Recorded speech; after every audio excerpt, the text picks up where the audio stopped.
Hello, this is the Stories Beside channel. I release videos every day for you. Subscribe and click the bell. A warm breeze was blowing through the open balcony windows, and the full moon illuminated the entire space. Vanessa was sitting on a small warm blanket, and her eyes filled with tears.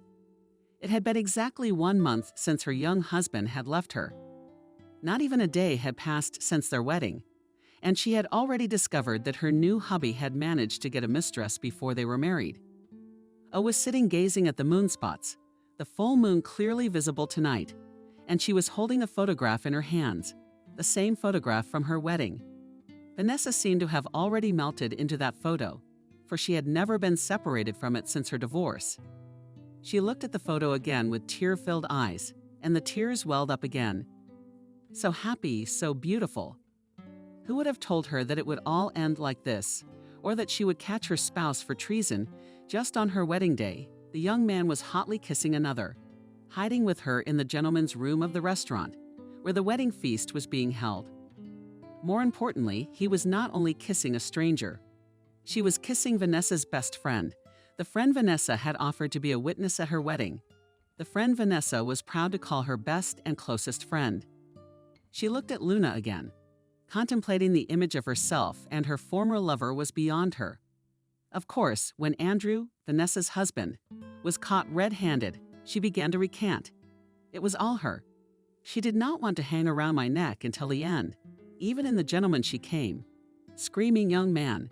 Screaming in her heart, screaming. So there was no doubt in the mind of the young lady. Probably not her fault. It was all her. She had seduced him. Naively thought Vanessa, and of course, forgave him. The wedding took place, and it never crossed none of the guests' minds that there was a third person lurking in the newlyweds' relationship. A happy family life never came together. After only 5 days, Andrew confessed his passion for another woman and asked for a divorce. Why did he marry me? Vanessa kept repeating the question over and over again. Why did he have to marry me? Why did he lie that it wasn't his fault? Was there an answer to these questions, or would she never find one? She rose from her chair and leaned against the windowsill, breathing in the cool night air. He put his hand to his chest. She wore a pendant around her neck. It was a pendant Andrew had given her before they were married. She touched the jewel and smiled involuntarily through her tears. Maybe all was not yet lost, she thought. After all, he never took his gift from me. The pendant had its own story, interesting and even frightening. Andrew had inherited it from his great-grandmother. The large diamond pendant was worth an unprecedented amount of money. Andrew's great-grandmother managed to save it during the Civil War. The Andrew family came from a maternal line of nobles, and this pendant was the only thing that reminded her of her relative's former wealth, although his relatives could have sold it long ago. Perhaps the proceeds could have been used to buy a couple of apartments in the city center. But Andrew and his parents respected their roots, as these jewels were inherited only by women. Andrew's mother insisted that the pendant pass into her hands. At their wedding, the young people had maintained a friendly and then closer relationship for many years, since adolescence. No one doubted their love for each other. Or was she spinning a jewel between their hands? The image of Andrew immediately surfaced in the memories. What a dear favorite, she thought wistfully for the umpteenth time. How could he do this to me? In the girl's head did not fit everything that had happened. She didn't understand why he had left her and why she had left with her best friend. Kelly had been Vanessa's best friend since kindergarten. The girls grew up together, developed together, and even the parents of the boys' girlfriends were friends with each other. Kelly had watched Vanessa and Andrew's relationship begin. She had seen how they had fallen in love, how they had dreamed of getting married and having children. Why had she had her eye on him? After all, there had always been plenty of men around. The double betrayal was harder to bear than it might seem at first glance. After her short-lived marriage and hasty divorce, Vanessa had lost herself. She had lost everything she held so dear. Still so young, she didn't know how to move on, how to learn to trust someone again. She let go of the pendant. She looked at the photo again. Her eyes glistened with tears again. Or was she about to throw herself back on the bed, choking back sobs? After all, for the entire month since her divorce, all she had been able to do was cry. She stepped out onto the balcony and headed for her room when suddenly the doorbell rang loudly. And not just any doorbell, it was literally crowded. Vanessa looked at the clock, which read exactly 2 o'clock. Her heart pounded to the beat of the knocking on the door. Her head suddenly ached from the unexpected and annoying sobriety of the call. Maria, the girl's mother, peeked into the parents' room. Or what was wrong? "Are you sleepy?" she asked. "Tie your robe." The woman yawned. In truth, the frozen fear in her eyes betrayed excitement. Who was it? Who could it have come to this? "Andrew?" Vanessa exclaimed, without calling my mother to finish the sentence. She was bouncing in place like a little girl getting a new toy. Interrupted by the insistent 3 chimes of the doorbell. "It's Andrew.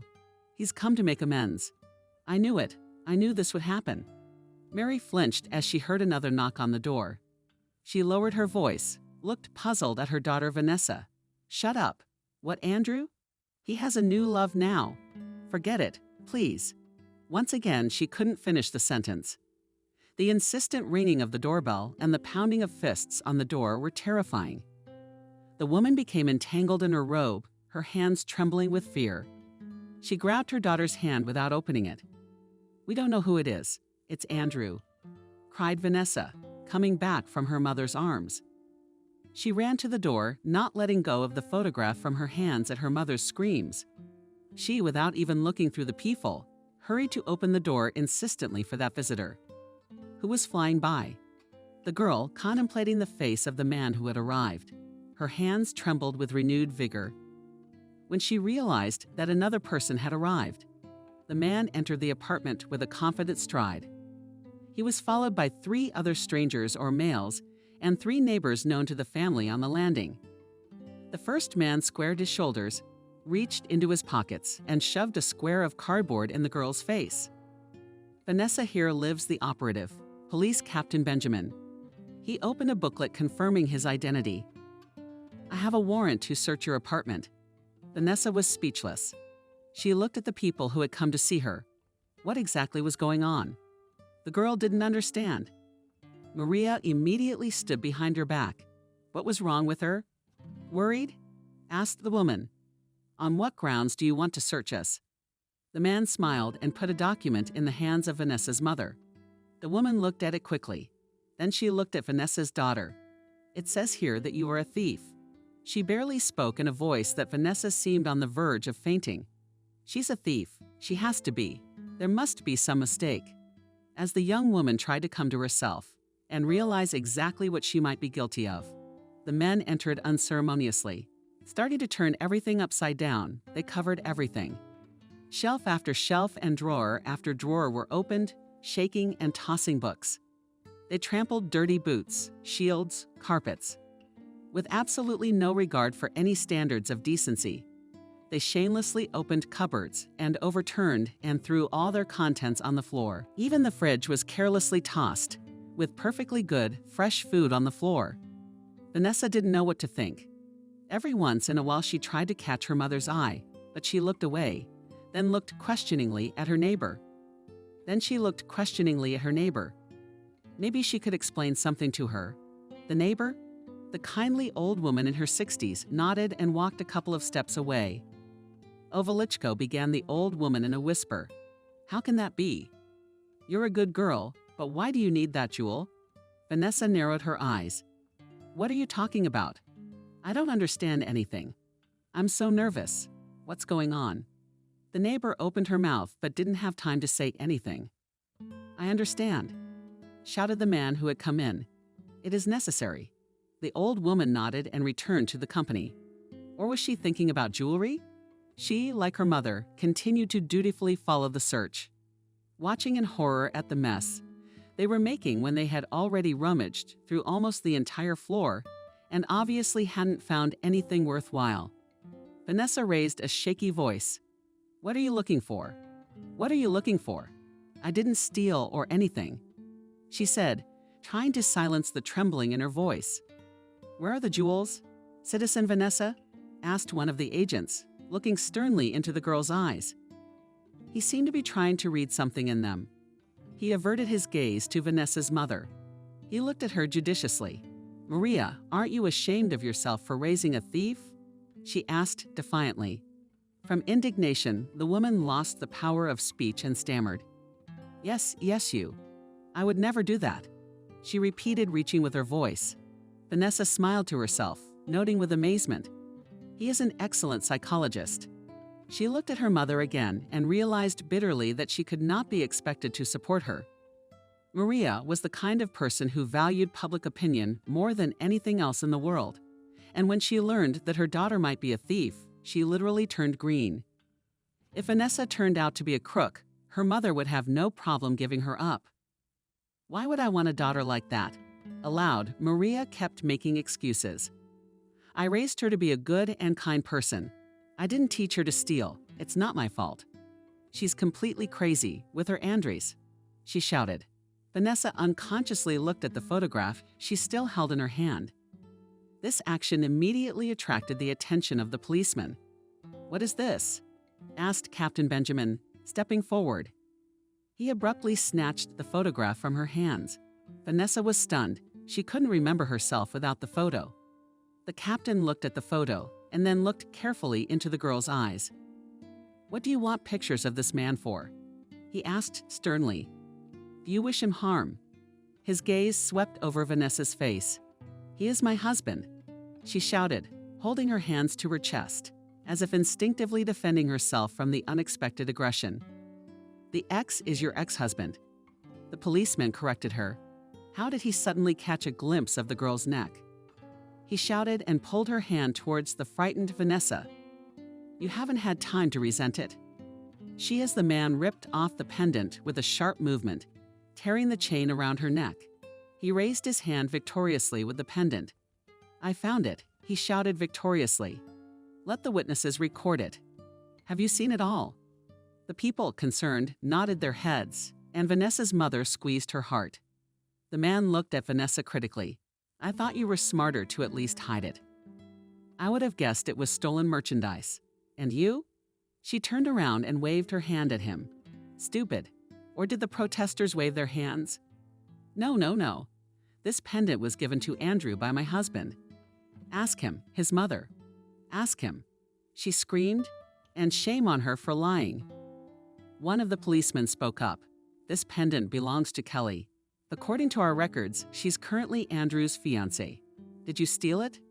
Captain Benjamin looked menacingly at his employee. He was silent for a moment.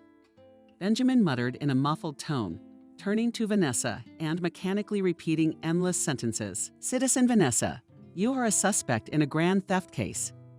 You have the right to remain silent. Anything you say can and will be used against you.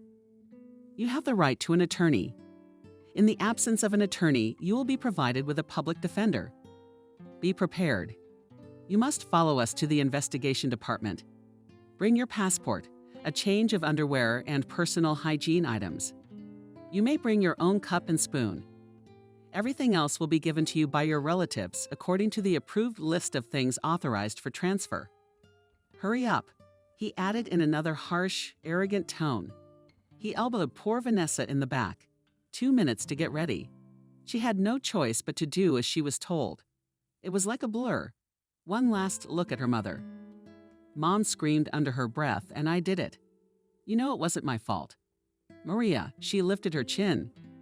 "You're not my daughter anymore," she said in a cold, judgmental tone.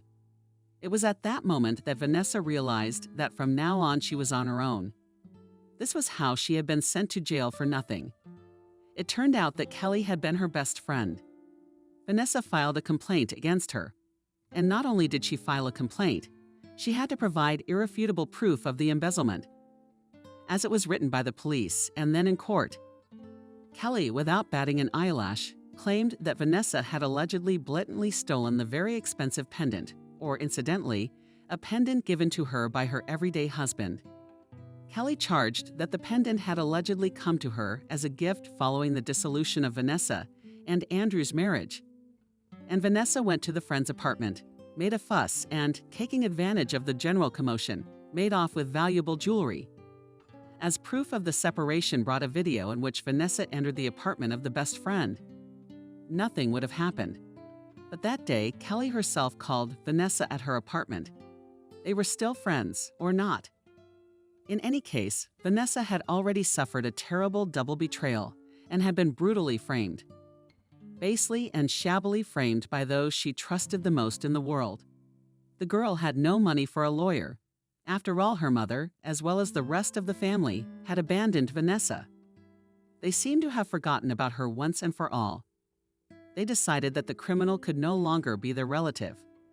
So they had no problem cutting the poor girl out of their lives. And Vanessa was left alone, abandoned, betrayed, unwanted by the lawyer provided by the state. He didn't do his job, and Vanessa was sentenced to 6 years in a minimum security penal colony. In court, she tried to justify herself, tried to prove her innocence, but all to no avail. During endless proceedings, the judge would not even listen to her. And in the case, there was more than enough evidence against her. Somehow another proof of her guilt appeared. An unknown witness of Vanessa's had appeared who had seen her running away from the stolen pendant all the way home. How was it possible to realize that a person was running with a small stolen piece of jewelry? How could one realize that it was stolen if you don't even see the jewelry? In short, Vanessa had suffered a crushing defeat. Jail was not something she could avoid. At the end of the trial, she was quickly transferred from the remand center to a colony not far from her hometown. Vanessa had no support, money, or energy left for the rest of her life. When she learned of the final court decision, Vanessa realized that her existence had lost all meaning. Thoughts of suicide began to visit her unstoppably. However, she still managed to hold on to the desire to live. Vanessa had set herself a clear and important goal: to find out who the unknown witness was. To get out of here, find out, and get revenge.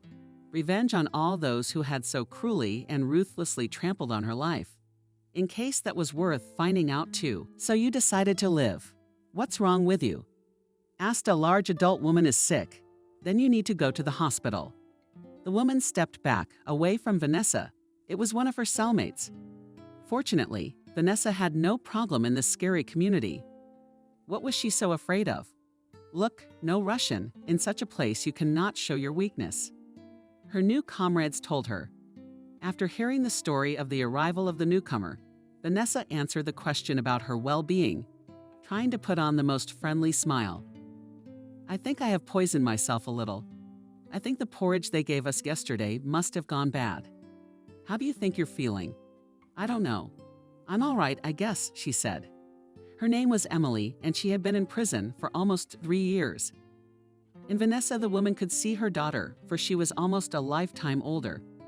As soon as this frail little girl appeared, Emily took her under her massive, and she did not allow anyone to offend the newcomers.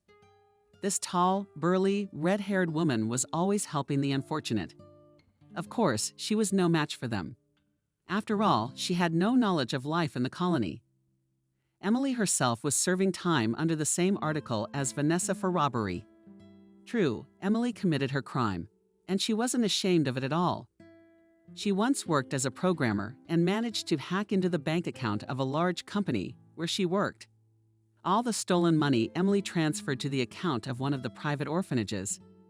After all, she knew very well that the company made its profits completely illegally. However, law enforcement authorities failed to appreciate such an ability, and Emily was sentenced to 10 years in prison. Emily gave Vanessa a stern look. Maybe you're right. My stomach is used to this food. Yours is not yet so strong. It's true that she is pale and yellow-green. You should see a doctor. Honey, you should. Repeated Vanessa. She had the last word. I'm getting worse and worse. Vanessa was taken for a medical examination. The doctor, after seeing the finished tests, came to Vanessa's room, very disturbed by the vision. He examined the patient and took another look at the sick list. Are you aware of what is happening to you? Asked the doctor in a concerned tone. How could you have missed something like this? Vanessa staggered out of the room. What's weak? She asked. I've been poisoned. I just have a weak stomach. Not in a harsh tone. Vanessa's doctor replied. Are you pregnant, or did you just get out of the hospital bed? Colorful spots popped in my eyes. Inside, everything twisted with a new bout of nausea. From what? She immediately looked down at her stomach and wondered. How could she have missed something like that? Had a crazy idea crossed her mind? Or did she look questioningly at the doctor? Are you sure? Of course, the woman replied confidently. Do you even know who the father is? Vanessa was offended. Who does he think I am? Of course I know. I've only had one man, my husband. But I'm not interested. When you give birth, you will give the children to the father, if there is one. Or already was. She wanted to start explaining to this disgruntled woman that she was divorced, and that in fact, the father of her future children had fraudulently put her in jail. For suddenly, she almost fell off her bunk from astonishment and shock. Okay, stop, children. You mean yes, Vanessa replied in a calmly nonchalant tone. Are you expecting triplets? Vanessa's whole life seemed to flash before her eyes. She thought she was about to end her existence. Are you kidding? How is that possible? Crushed, she hugged herself and rocked sitting up. Just a little more. And she's doing her voice. So already life is ruined. It's the worst. And then there's 3 kids. I could go and hang myself, honestly. I have nothing to do but joke with the prisoners. Not without squeamishness, the doctor replied. How can I get in touch with the father of her children? Vanessa, we are divorced, she replied. I don't think it's possible to give the children to him. And I don't want to. Aya, I'm going to have an abortion. You're not having an abortion here. The doctor told her matter-of-factly, you're going to give birth as a baby. You don't have to. They'll put you in an orphanage. A brutal November day. During the night, the prisoner Vanessa gave birth to 3 tiny, weak, premature babies in terrible agony. Immediately after the births, which took place in the colony's own internment center, they were separated from their mother and taken to a specialized maternity ward, which is part of the prison system of the Penitentiary Department of the Federal Penitentiary Service. To everyone's surprise, all 3 survived and returned to the colony where their mother was. Vanessa spent 2 weeks in the hospital. Valeria had a fever. No one needed her, and with inflammation of the uterus, she was taken to another clinic. When it became clear that her case was a disaster. Helped all the same Emily, who raised a terrible fuss, threatening to pass through his lawyer to the appropriate complaint about the conditions of detention of sick prisoners. Having come to her senses after the operation, which she had undergone urgently, Vanessa reconsidered its attitude to these children and did not write an application for their abandonment. Understand, you will never have the opportunity to have your own children again. She was convinced by another doctor, kind and considerate, unlike the one who had been indifferent and dismissive to Vanessa in the colony. Think about it. Life is unpredictable. One day it's black, the next day it's clear, and you won't have other children. But how will I raise them? Vanessa cried. I have nothing else. Even my own mother abandoned me, and you say that's a plus. It's up to you.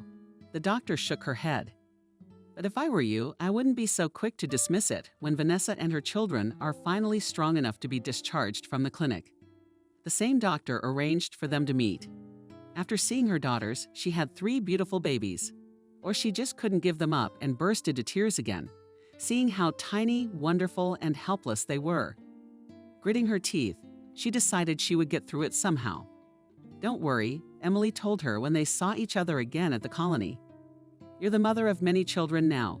You'll be released early and you'll get all kinds of benefits from the state. And I won't leave you. I'm in love with you, you fool. She turned away, trying to hide her eyes from them. We'll figure it out. Vanessa hugged her older friend gratefully. Her throat constricted in spasms, preventing her from uttering words of thanks. Of course, the children were housed separately in a room specially designated for such occasions. They're all babies born in the colony were raised with state resources, as in orphanages. Mothers were given a certain amount of time each day to feed the children and interact with them. Vanessa, who survived a difficult birth and subsequent operation, had no milk.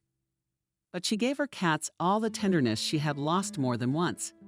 The oldest of her sisters, the firstborn, Vanessa named Emily after her cellmate and new friend Helen. She had always liked that name. Long ago, as in another life, when she was still with Andrew, they had dreamed of naming their daughter Helen. Vanessa named her third daughter Betty after Andrew's mother. Vanessa and her mother-in-law had always had a very good relationship. She had a much kinder disposition than Vanessa's mother, and she always showed her future daughter-in-law a touching concern for her. Although Vanessa had no proof that Betty was not implicated in the story of her unjust accusation, somehow she knew for certain that Andrew's mother had had nothing to do with it. Unconscious, weak, based on nothing. But such a nice feeling nestled in the soul of the young mom she knew. She was safe, kind. Betty couldn't have done that to her. Or she could have, flipping the gruesome story back and forth. Vanessa changed her mind every few days. It all seemed so strange. Time passed. The days dragged on, slowly and painfully. Vanessa did not have the most serious article, and the general regime colonies are a much less harsh place than the Strodacha, as the old inmates used to say. But this unjust imprisonment in the colony, it seemed to her a real hard work. Or he counted the days and even hours, dreaming that he would finally get out of prison and could breathe fresh and such a smell of freedom. Worn behind bars, the children, strangely enough, gave Vanessa a gift. The new hope gave her a will to live, a will to develop, to make their lives better and more worthy than hers. She was well aware that she could hardly find a decent job because of her criminal past, but she knew that for the sake of her children she had to cling to this life tooth and claw. Vanessa often thought of her own mother with tears in her eyes. She kept wondering how her mother had been able to abandon her so easily when she herself had become a mother. The questions for Maria came even more, or she didn't understand how she could do that to her children. After the birth of the babies, life seemed to shine with new colors, despite all the negativity and blackness her day-to-day life had become. Now Vanessa was waking up with no tears in her eyes. She had set a new goal. She had found a new meaning to her life. Now the young woman had two constant goals: to raise her children and, of course, to take revenge on her abusers. "You have talent," said Emily with admiration in her voice. She watched Vanessa's work with interest. The women worked together cutting and sewing. And if Emily did her work rather mechanically, without any interest in the work, the latter was fully involved in the labor process. "Thank you," the girl replied. Embarrassed. "I like it too. I like the way it looks. I never thought sewing could be so interesting." "You're the only one who thinks so," Emily replied, with a quick glance at the rest of the workshop. "You see how good it is in prison. You've done what you love and found it," said the woman with a smile on her face, or a frown. You can say either way. You're right though. Vanessa had enjoyed being a partner. In her normal life, she never thought working with her hands could be so satisfying, especially after a prison sentence. Studying in high school was out of the question. Vanessa, at her mother's insistence, enrolled in college right out of high school. The girl never liked the major she'd had chosen. No wonder, because her future profession was not chosen by her, but by her mother. Vanessa entered the law school and studied there for the first 2 years.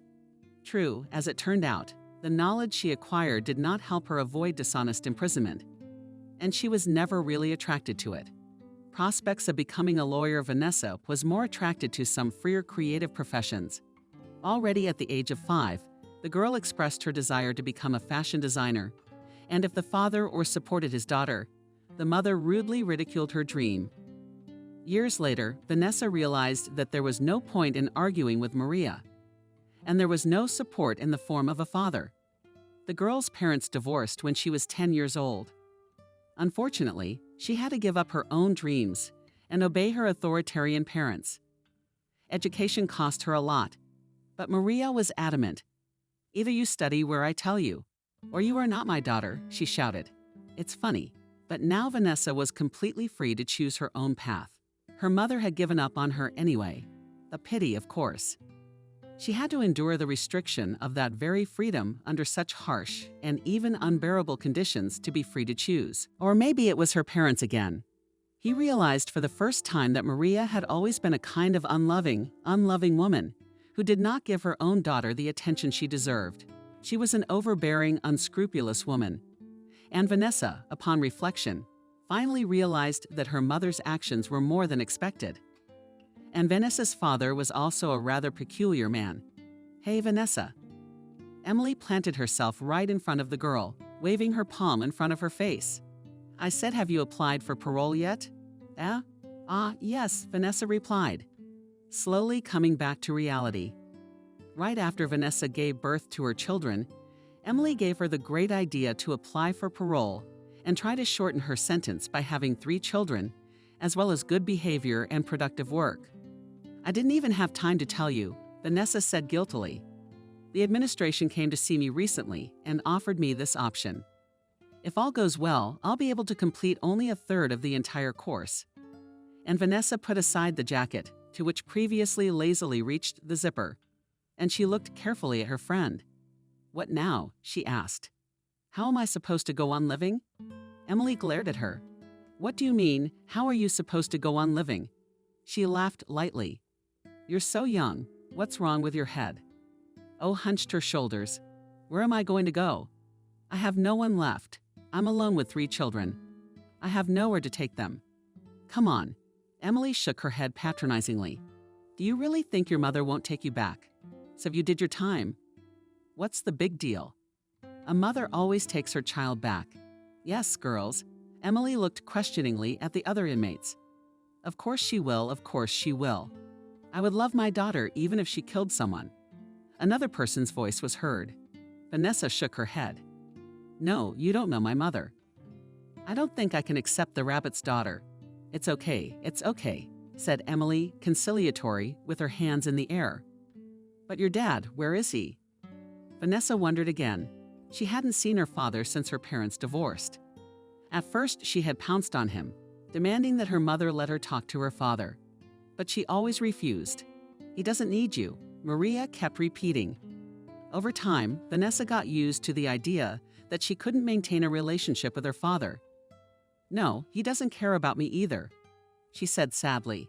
Emily rubbed her chin thoughtfully. "Well, and the father of your children for no reason." In a curt tone, the girl replied, "He set me up." All right, calm down." Emily laughed. "Then we'll have to figure out how to get back at him." Vanessa was slowly but steadily approaching her target. It seemed that the starting point she needed was very close. Vanessa could breathe. The fresh smell of freedom was very welcome. The girl was well behaved, probably even perfectly better than most of the young women in the colony. She had never smoked in her life and had never been in conflict with other inmates. She always complied with all the demands of the administration with courtesy and compliance. She complied perfectly and even over-complied with the work rule. Vanessa was already 1 year and 8 months old. Her daughters were growing up.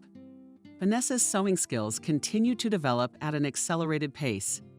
Sometimes strange and even frightening thoughts would come to her mind. From time to time, Vanessa realized that she felt much better in prison than at home. Here she had made real, loyal friends. Here she saw her children for the first time, kissed each of her daughters for the first time, breathed in the smells of their little bodies for the first time. Here he could finally do something he really loved. Here she was able to realize many things, less and less often. Vanessa thought wistfully of Andrew. Of course, she was still choked with resentment, but not with such a terrible and overflowing force. Time passed, and she could think of him without tears in her eyes. But one of the questions that had tormented her remained unanswered. Why did he do this to me, she thought. Why did he want me to go to jail? She didn't understand her ex-husband's purpose. His reasons for doing something so despicable to her. And Kelly, what was she missing? Why would he do something so despicable to someone so close to her? Vanessa couldn't let the situation go. Not only couldn't, she didn't want to. Her thirst for revenge was growing, her gaze a red, throbbing veil. When she thought of how she would take revenge on her assailants, her blood ran cold in her veins, and her heart pounded as if some happy event was coming very soon. Thoughts of revenge gave him strength. They illuminated her thorny path. Why were you asking or turning your head sideways? Don't you want to get out of here? My girl Emily stretched out her arms as usual. Of course, I want to get out of here, but I have slightly different circumstances. What are those circumstances? Vanessa looked slyly at her friend. Do you have any secrets from me? Emily laughed. She's too little for that kind of talk. We'll talk about it later. How can I be away without you? Vanessa asked sadly, changing her playful tone. I wish we could go out together. I wish we could be together. It's not over yet, honey, Emily said good-naturedly, pulling out a good cigarette from somewhere. We'll have it all. It had been almost 2 years since Vanessa had been transferred to the correctional facility, and she had begun serving her sentence thanks to her good behavior and the excellent recommendations of the prison authorities. Or was she on parole? She had served exactly 1/3 of her original sentence. Considering her stay in the detention center, sometimes Vanessa would think how fortunate she was to have had her stay in a not at all pleasant place so significantly shortened. However, then she would quickly come back to the reality of this term, and it was not to be with anger. The girl thought, for Vanessa was not at all sure that there was still a place for her in this world, let alone a place for her daughters. For now the girls had to be left at the colony. There was such an opportunity for a short time. Vanessa said goodbye to her daughters with tears in her eyes. It was unbearably painful for her to leave them. But there was no other option. They simply had nowhere to go together. When she finally emerged from the barbed wire of the compound, outside it was burning frost itself. She took a deep breath of the cool, frosty air.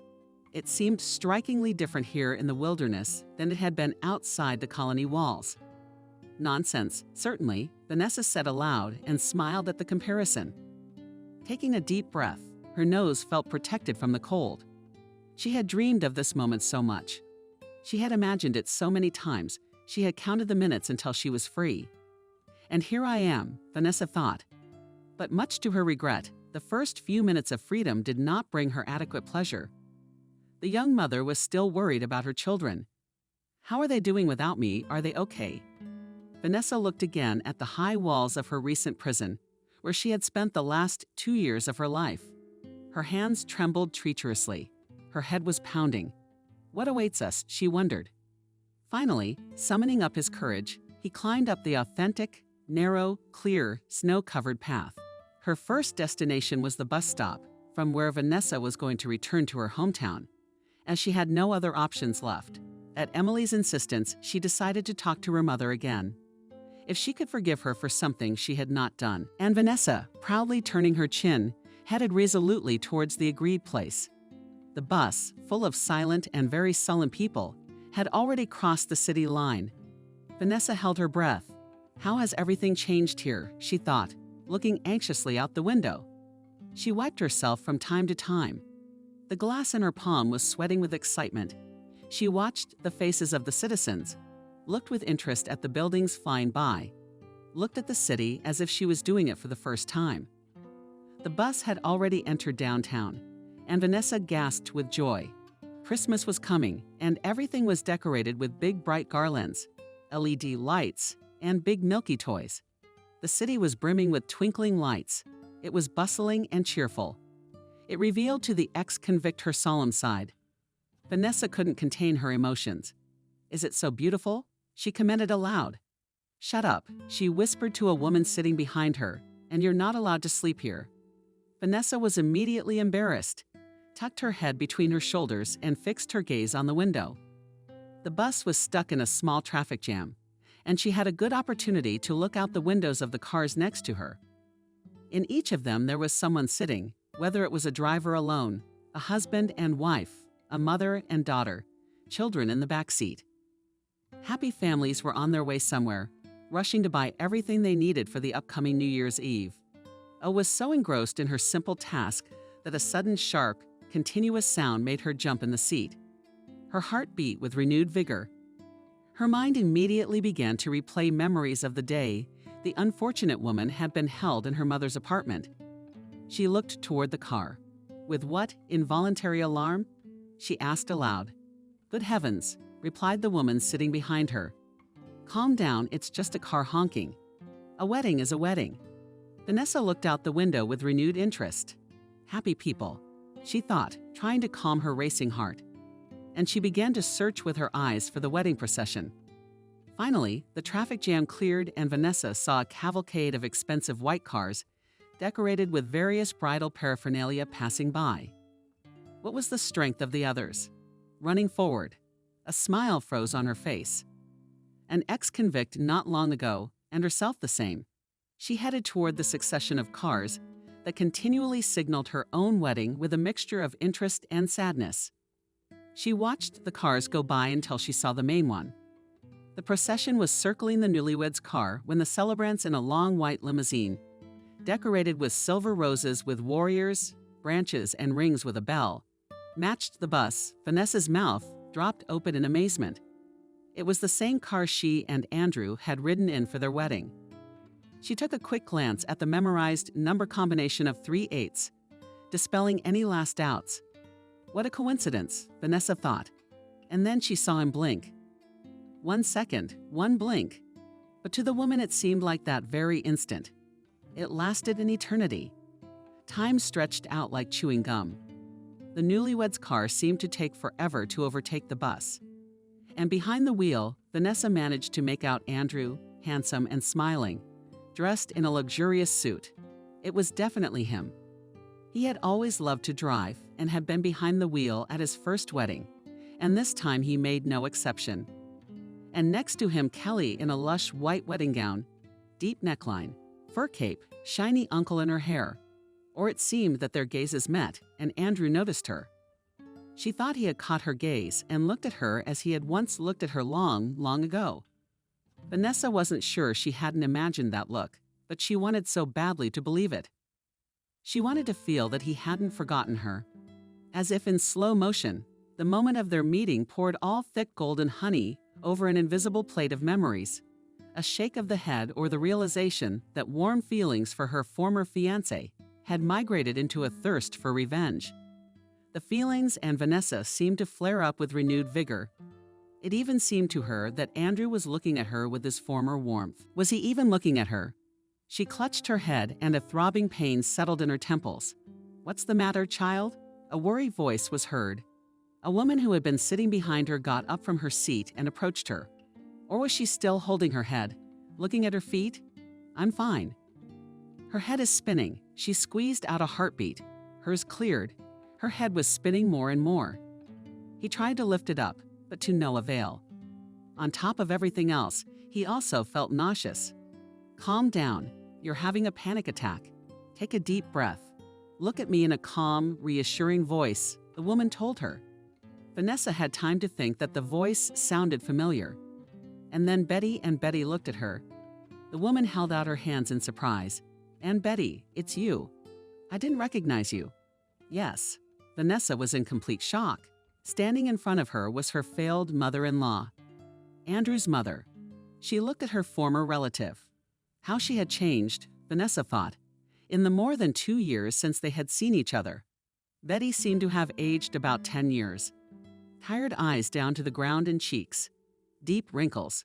"What's the matter? Are you like this?" The girl spoke softly, still holding her head in her hands. "Oh, Vanessa, what has become of you?" The woman asked, ignoring the question. She must have been thinking the same thing as Vanessa herself. Indeed, she had changed a lot. Prison leaves its mark on everyone. "I just got out of juvie today," or shoulder opening. The dizziness disappeared and the resentment and thirst for revenge returned to my heart. "I was in jail." With defiance, I said, "Because of your son, because of you. You were the one who insisted I have the pendant." "Why did you do it, Vanessa?" The woman quickly interrupted her. "I know, I just couldn't change anything." "Yes," she laughed derisively. "Then why didn't you testify in court? Do you realize what you've done?" Her anger began to rise with renewed vigor. "Why are you doing this to me?" Betty, guilty, lowered her eyes. "I understand. Poor girl." She put a hand on Vanessa's shoulder, but she pulled away abruptly. "Take care of yourself. Don't trust anyone." With those words, Andrew's mother turned and headed for the bus doors. Or did she? "And you're leaving like that," she shrieked, paying no attention to the other passengers. Without explaining herself, she suddenly fell silent, realizing that she had missed some important detail. "Wait, this bus. It's only coming from the colony." "What were you doing in the colony?" "Stuck?"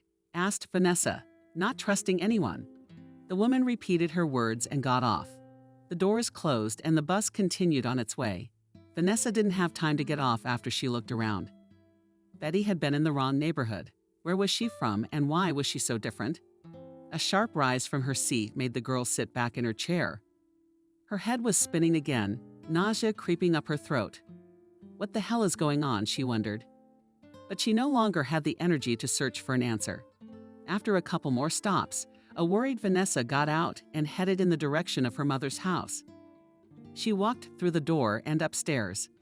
A feeling of nostalgia came over her with renewed vigor. It seemed as if the last 2 years had never passed. Vanessa had just run out to the store, and now she was returning home, to the apartment where she had lived most of her life. She stood in front of the door for a few more minutes, shifting from one foot to the other, unable to press the doorbell. Finally, he gathered his strength and rang the doorbell. A second time, a third. When I rang for the 10th time, in desperation, I thought, why won't he open the door? Where am I going to spend the night? And I started pounding on the door with my hands and feet, hoping my mother would open it for me. I am her daughter. I will prove that I am not a thief. She thought and knocked on the door for the last time. When she realized that no one would open the door, Vanessa slowly settled herself by the front door. She didn't know how long she sat there. She lost track of time, but she heard the elevator doors open. And there she was. Maria approached the door with a businesslike air until she realized that Vanessa was sitting on the floor, dead, lost, dressed in old, tattered clothes. The young woman's skin had thickened, her eyes had become harder, and her whole appearance denoted wariness and weariness. In 2 years, Vanessa had begun to look much older. Mary, on the other hand, had blossomed. The woman looked younger. She wore an elegant baggy coat over her shoulders. The skin on her face had stretched and her hands glistened with large, expensive jewels. "Mama," said Vanessa in a low voice. "It was you, Maria, who faltered." And with a sharp movement, she corrected her fur coat. "Girl, I don't know you," she blurted out suddenly. "Mama, Mom, what are you doing?" "It's me," stammered Vanessa. She got up from her seat and held out her hands to her mother. She abruptly removed her palm from her horse. "You want me to talk to bums too?" She shouted and got out of here. "I'll sleep somewhere else. If not, I'll call the police." Vanessa poked her nose out. "Yes, but call them." "I think you've forgotten that I also reside here." With a challenge in her voice, the girl said. Maria smiled slyly. "Only I am registered in my apartment. I am out of here." She thrust her hip at her daughter and began to unlock the apartment with the key. "Mom, it's me. It's your daughter. I don't have any children." The woman replied coldly. She opened the door and rushed inside. The huge iron door slammed shut, literally in front of Vanessa's nose, with blood in her veins. The former detainee froze. Of course, she had thought of all sorts of scenarios. She imagined her mother insulting her, yelling at her, calling her a criminal, demanding an explanation. But what would it be? Vanessa was in shock. Did her mother really not recognize her? Still trying to get home, she pounded her fists on the door again. "Open up," she shouted, with all her might. Or she knew perfectly well how much her mother cared about her reputation, especially in front of the neighbors. She knew she would not allow her name to be slandered in any way. Vanessa kept banging on the door and thinking to herself, "But either let me in, or she'll call the real police. I don't care. I am a resident here. I have a right to be here." The door finally opened again. "Get out of here. I've already called the police," said the woman, holding on to the door with her hands. I looked inside the apartment and was shocked. No doubt it had been renovated. Everything so luxurious, so beautiful. The hallway is finished with decorative plaster smothered in mirrors and various interior tidbits. "Mom, what's going on? Where did you get the money for such a renovation?" asked Vanessa in surprise. "None of your business. Get out of here," Maria shouted, peering through the narrow gap between the wall and the chain-locked door. "Where am I supposed to go?" "Where? You know I'm not home anymore." "Go back the way you came," the woman chattered. "That's it. Wait for the police." She screamed and slammed the door shut. She almost pinched her daughter's arm. What monster? Vanessa began to boil like the cauldron, when again there was the sound of the elevator opening and the district police officer appeared. "What is going on here?" The formidable man rubbed his stubble and chin. "Girl, leave the place. This is my house. I'm not going anywhere," Vanessa said firmly, crossing her arms over her chest. "I'm registered here." "That's right, but now we'll figure it all out." With those words, she disappeared through Maria's doors. As much as Vanessa wanted to, they wouldn't let her in. About 10 minutes passed. Vanessa was crouched on the stairs in expectation. Finally, the neighborhood agent came out of the apartment and headed toward her. Embarrassed, he ran his hand through Vanessa's sparse blonde hair. "I guess," he clarified. "Yes, let me go home." "I have nowhere to sleep tonight," Vanessa replied indignantly. "There's the thing." He cleared his throat and looked away, as if ashamed of what he was about to say. "Have you been discharged from this floor?" "I'm sorry, but by law you have no right to be here. You have to leave." To which Vanessa stretched indignantly. "But how? Is she my own mother, my own apartment?" "Yes, honestly I was surprised too, I admit it." She furrowed her brow. "I'm really sorry, but you better go." "But go where?" "I've got nowhere to go," Vanessa whispered, trying to shake off the coma that had crept up her throat. The policeman called the elevator. When he arrived, he waved them in, inviting the girl to follow him. "Come on, I'll help you." Vanessa made it through the night in the shelter. The kindly policeman could not leave the poor woman on the street so easily, and cordially offered her a place to stay in his house. He and his wife, like Vanessa, had 3 young children. When he brought the former bunny home, his wife gladly welcomed the stranger, fed her, and kindly provided her with something old but warm.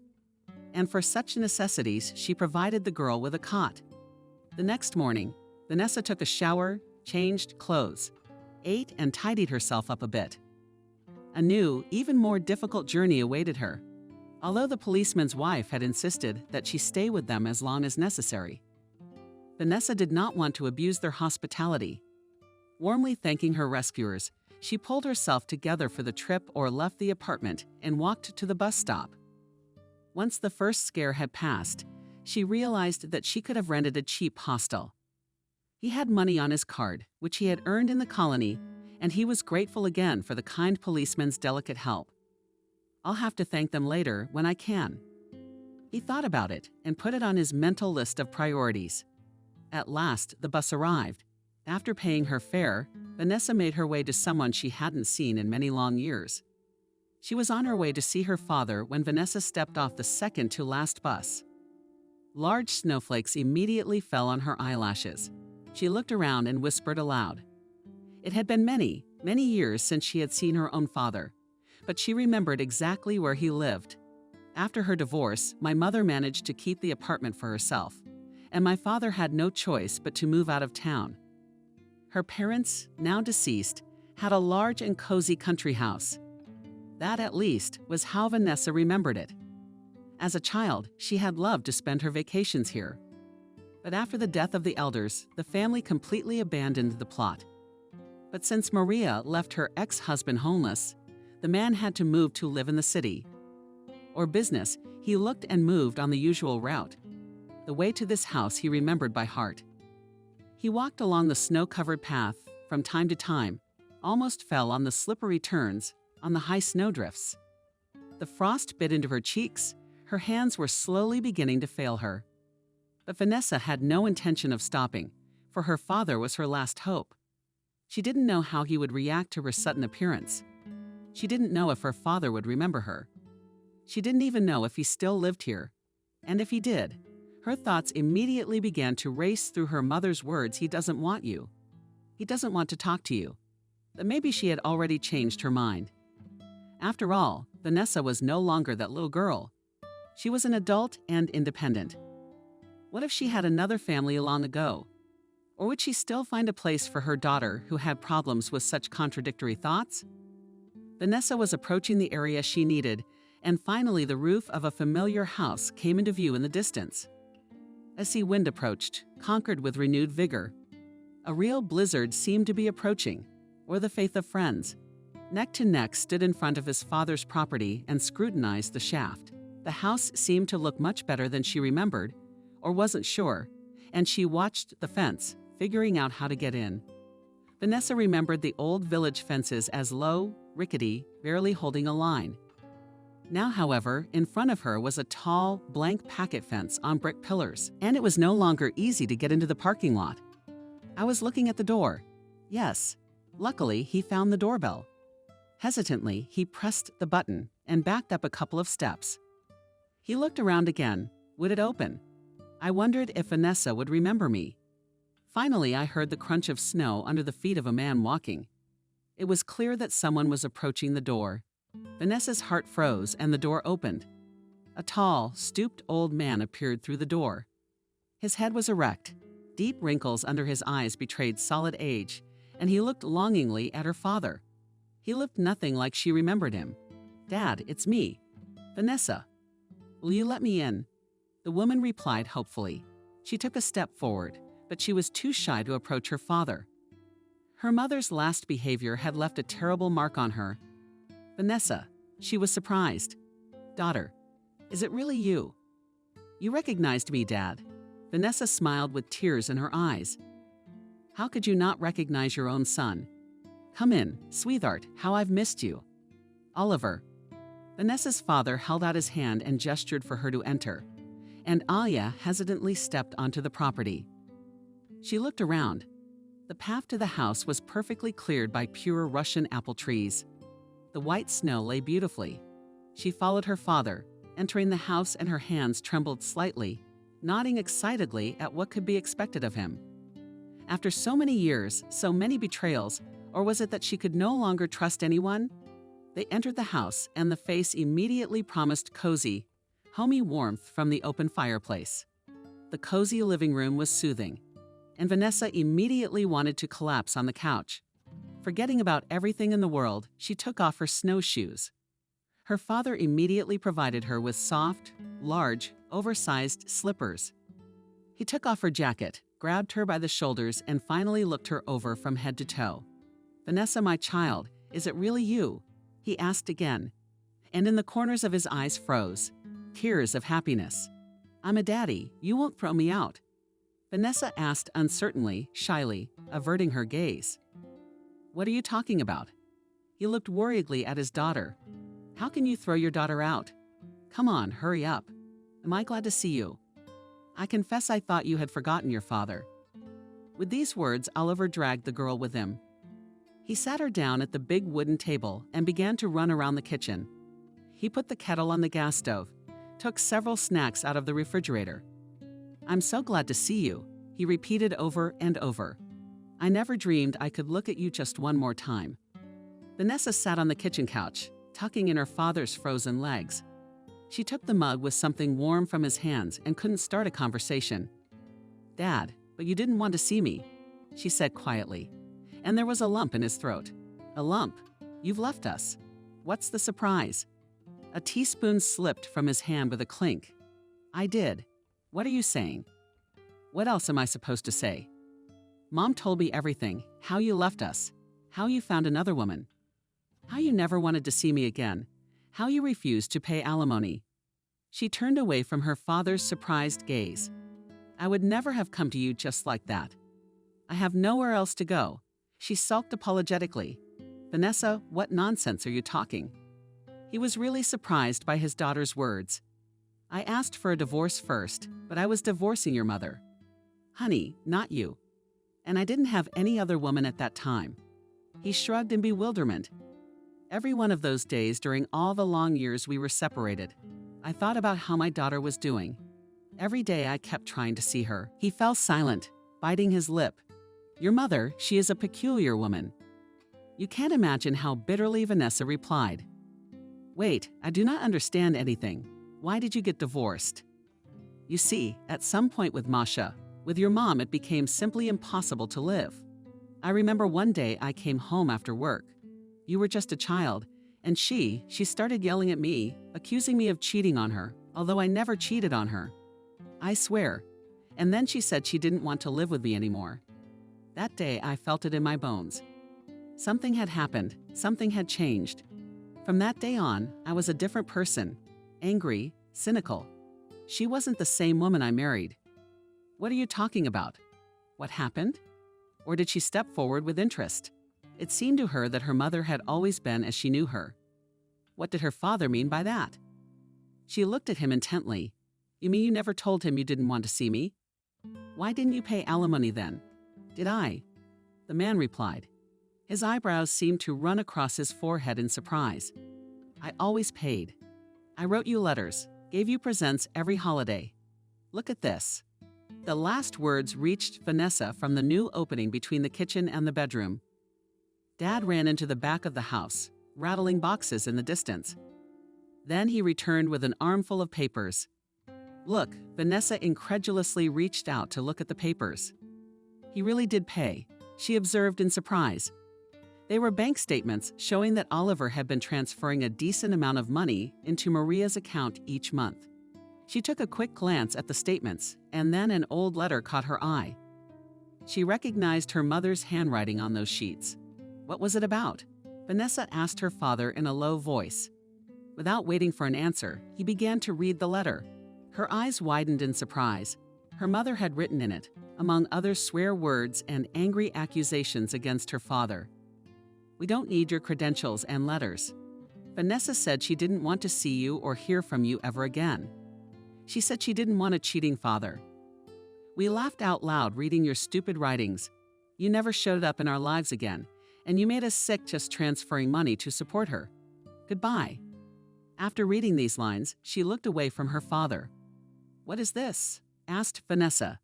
Did your mother write this to you? Yes.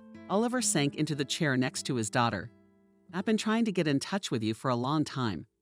I could hardly believe that a bright girl like you could say such words, but your mother was adamant.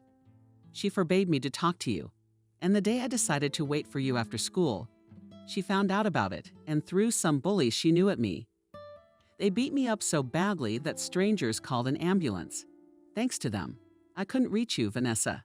The only thing I could do was wait until you were old enough to make your own decisions. I had a big smile on my face, and now finally I have waited. But how have you lived all this time? You tell me. Wait, or did you shake your head? I mean, all this time, Mom wouldn't let me see you and lied to me about child support. She lied to me about you not wanting to see me. And she lied to you about me not wanting to see you. But why would she do that? The girl asked in surprise. Your mother is lovely. She's changed a lot. I don't know what exactly has happened to her, but it's a fact. She's such a good person now that it's dangerous to confront her. I did my best and stepped aside. I'm sorry you had to go through all that time thinking that your own father abandoned you. I didn't mean for that to happen. Why are you so calm about all this? Vanessa was outraged. Aren't you the least bit surprised by this act? It's horrible. Where did he put the alimony money? We lived pretty poor after his divorce. Every time I asked him to buy me something when I was a kid, he would yell at me that my father didn't pay child support and there was no money. You realize I'd almost hated you, or did you jump out of your chair? Before, I wouldn't have been able to believe that your mother was really capable of something like that. But now, why would you say something? She shouted at her father, unable to stand his calmness any longer. Your mother is like that. There's no controlling her. Forgive me again for everything. The father took his daughter's hands and looked her in the eyes. Have you grown so much? Tell me how your life has been going. Vanessa, helpless, leaned back in her chair.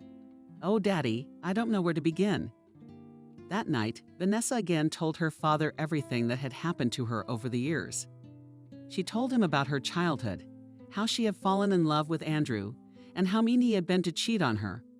She told him about Kelly, and Oliver was very surprised at her behavior because he remembered her as a child.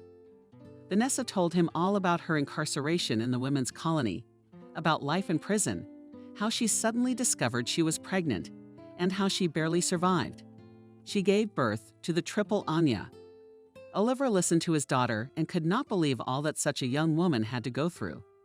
She told how her mother supposedly didn't recognize her, how she had left the apartment. At the end of the story, it seemed that the father's already gray eyebrows had turned even paler.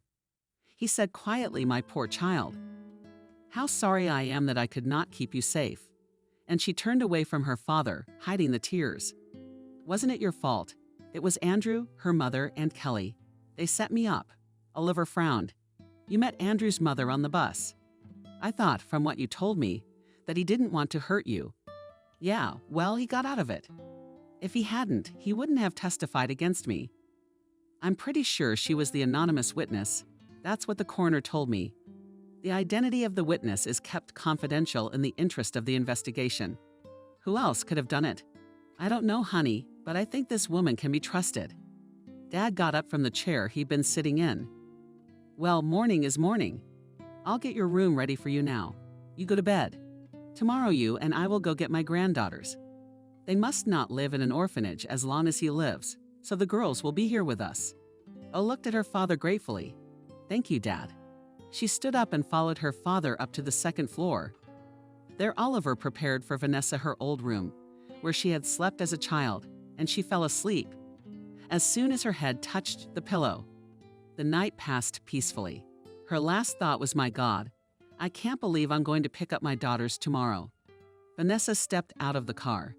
The bright sunlight immediately hit her eyes and the frost got into her bones. She was back in the place where she had spent 2 whole years of her life, back at the front door of the women's colony. But now the reason for being here was much more cheerful and a faint smile. The frost seemed to freeze on her face. The impending encounter with the children could only lift her spirits. She passed through the security point, was issued the necessary pass, and at the entrance to the children's building was immediately greeted by the prison nanny, as all the bunnies who had children here jokingly called this kind woman.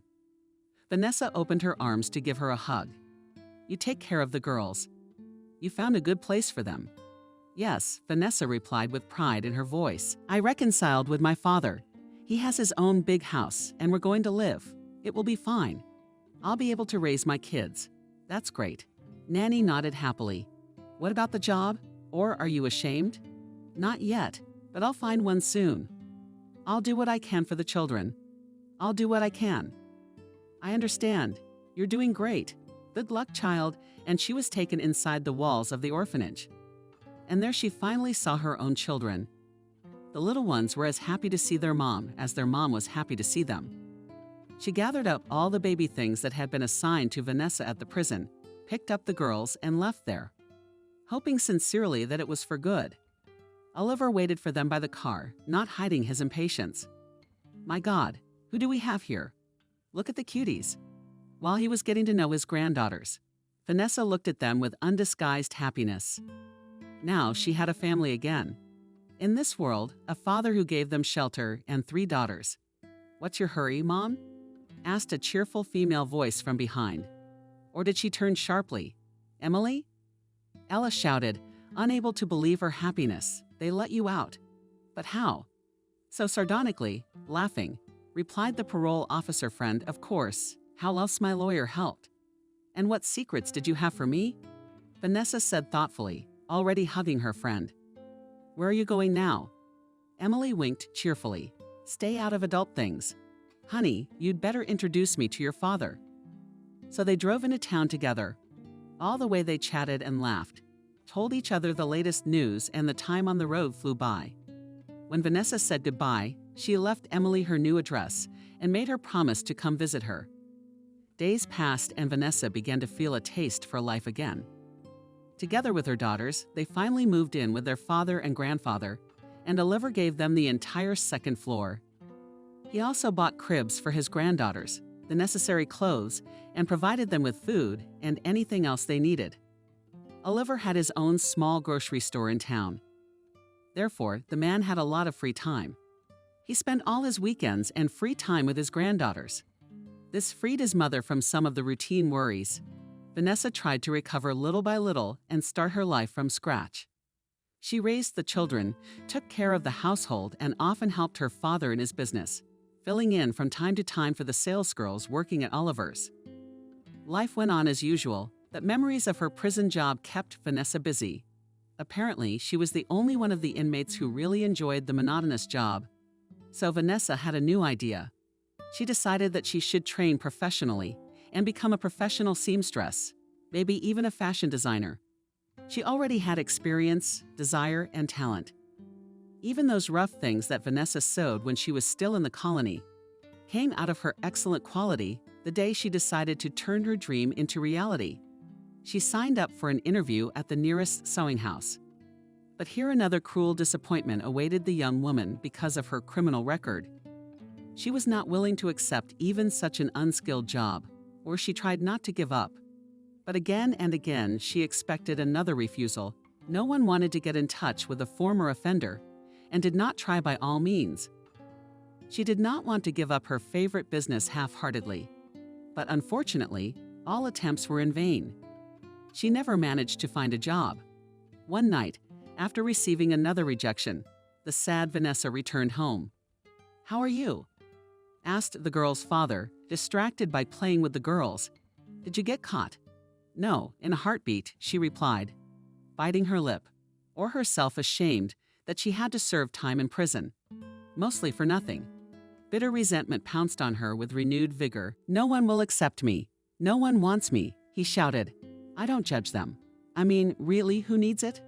Honey, don't worry. If they don't take you in one place, they're sure to take you in another."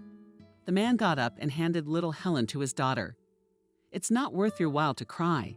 Daddy, I'm not going anywhere. Just accept it. Everyone thinks I'm a criminal. How much do I hate all this? It's not my fault. Of course it isn't. The important thing is that you know that. Don't worry about it. There's enough money for everyone." She has a big smile on her face. That's how she encourages her daughter. "And you didn't think you could work by yourself? I'll buy you a machine, fabric, thread, everything you need, and you can sew at home. And then we'll display the finished garments in my store." "Dad, you have a grocery store. And an industrial machine costs a lot of money. Forget it." "I'll go wherever they take me," Vanessa replied with nostalgia in her voice. At the same time, the girls were placed at the feeding tables. "And?" Vanessa asked the man sincerely. "We are in the countryside, especially now that it's winter. Well, at least start with warm socks. And you know how to knit too. Let's see how the sales go." She had one lying around, so she rummaged in the nearest closet. "Oh, look. Why don't you at least try? There's no charge for asking." "As they say, I don't know," Vanessa replied quietly. It was a dream come true for her to sell her own handmade and knitted items. "But to start now or embarrass me, Dad, you know, I'm offended by something else. I really didn't steal that pendant. Why doesn't anyone believe me?" "I believe you," Dad replied confidently and was quiet for a long while. Then he wrinkled his nose a little. He asked next, "Don't you want to tell Andres that he is going to have children?" Vanessa opened her eyes wide in surprise. "Andrew?" "No," the girl replied in a harsh tone. "He's not worthy of his own children." "Well, honey, he's their biological father. Maybe he should at least know." Do you think the girl's friends wouldn't want to keep in touch with their own father? Vanessa thought deeply. She immediately thought back to her childhood. The times when she missed her father, those days when she watched with envy as the other children at school and their parents were picked up. And her father, she thought then, had disowned her. The memories stung painfully. She definitely wouldn't want that for her daughters. Thinking, she replied, "I don't know, Dad. Maybe you're right." "Of course I'm right." "I'm sure you are," he replied. "For now, do what you want, but remember that sooner or later you will have to meet Andres. Tell him about the girls. Talk to him. Ask him why he did it." Vanessa and her father were already finishing feeding their daughters when the children, as well as Oliver, had already gone to bed or quietly went to the living room and sat down. In front of the fireplace, she began to knit her first woolen socks to sell. Sateva woke up in the early morning. Vanessa went out into the yard and stopped to look at the plot. The sun had just risen over the horizon and small snowflakes were falling. They seemed to hang motionless in the air. The surface of the brick house was covered with a light layer of snow, and the roads were again covered with a thick layer of snow. Warming up slightly, Vanessa set about clearing the path. Her father's back had been hurting lately, and he was no longer able to do such hard work. When she put the shovel away and looked around again, suddenly he realized that, for the first time in his life, he actually lived in a village, a very normal little village with wild boars occasionally in the area. Many neighbors were raising cows or shoveling snow or lighting the fireplace. "I lived a most ordinary and simple life, but a very happy and fulfilled one." A warm feeling of gratitude pervaded his whole being. Who knows, had it not been for this incarceration in the colony, would he ever have enjoyed this lifestyle? She would have gone to her father. Disadvantaged by her birth mother, she would have given birth to 3 wonderful babies. I didn't know what to think. Vanessa was so used to hating everyone and everything that she had completely forgotten how important it was to realize the simple happiness that surrounded her. How important it is to appreciate simple, tasty food and clean water every day. To appreciate your family, to appreciate your freedom, after all. It turned out that even from her imprisonment, she was able to derive obvious benefits for herself.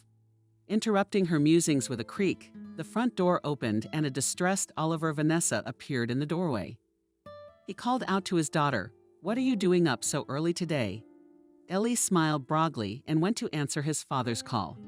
"I want to work more. Also a little today while the girls are asleep.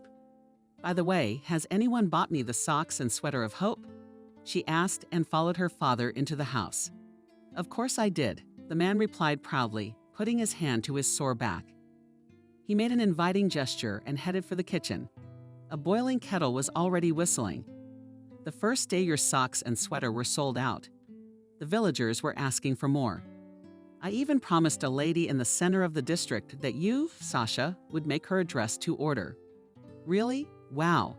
Or did you just gleefully splash your hands? If things keep going like this, I'm saving up for a good sewing machine. You'll definitely buy one. Honey, but you should know this. I can give you the money you need, and you can't. Vanessa rudely interrupted her father. I want to earn my own money, you know? Well, all right, all right.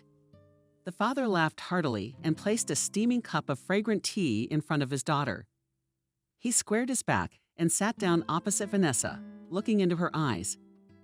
What have you decided about Andrew? Ely took a big sip and raised his eyebrows questioningly. What do you mean? What are you going to tell him about the kids? The father asked his question directly. She raised her eyes to the ceiling, dreamy. Lately, Vanessa hadn't realized how she felt about her ex-husband. During the long months she had spent in the colony, she had been so angry, so furious, that she often couldn't contain herself. But what about love? Even in prison, Vanessa clearly understood that behind the anger there were still warm feelings. Behind all that rage and hatred was a small, abandoned, hurt Vanessa. She probably never got to let go of her lover once and for all. After leaving the colony and after Vanessa saw Andrew's car in traffic, she ended up confusing her emotions. On the one hand, she hated him with all her soul because he had set her up, had tricked her on purpose to put her in jail. And on the other hand, it could not be said that Vanessa, being a reasonable person, still loved him. But sometimes she was visited by strange thoughts. What if he wasn't guilty of anything? It was difficult for the young mother to realize where he was hiding the truth. Did she still love her ex-husband, or did she hate him? Was he the one to blame for that setup, or was he himself a victim of circumstances? And that meeting with Betty. What did she mean when she said not to trust anyone? What was she doing in the reform school, as she used to do? There were far more questions than answers, or, come to think of it, answer to her father's perplexed and bewildered look. Yes, I'm willing to meet him. I want to find out who this anonymous witness was. I want to find out why I was treated that way, Vanessa said quietly. Old man, maybe you can find out why they did this to you. When are you going to visit him soon? Really, I want to visit someone else first, Vanessa said in a mysterious tone. Who else? Betty? I'll find out what she was doing in juvie and find out who the man was who set me up. Vanessa stared at the passing building. Holding tightly to the pores of the bus, she couldn't believe that soon she would be able to find out everything. Find out the reason for his imprisonment, find out his motives. She wasn't entirely sure she would meet Betty. She would make it. Her heart pounded in anticipation of the encounter. Thoughts swirled chaotically in her head. Her mind kept throwing out different scenarios. But Vanessa tried with all her might to keep herself under control. Finally, the doors opened and she got off at the stop she needed. She looked around. The neighborhood where her ex-husband had grown up and where Betty lived hadn't changed a bit. She took a deep breath and headed toward the house she was looking for. And with every step, her pulse quickened and her hands shook harder. What will I do if he's not home? She asked herself the same question. The day Vanessa and her mother-in-law had accidentally crossed paths on the bus, Betty got off at a completely different location. What if she no longer lived here? Vanessa walked up to the entrance from memory, dialed the intercom code. The door dropped and the girl climbed the stairs. Reaching the floor she wanted or wasn't sure, she pressed the buzzer. To her surprise, the door opened instantly and a haggard, tired woman appeared on the threshold. "Vanessa, what are you doing here, making no secret of your surprise?" She asked. "What have you come for?"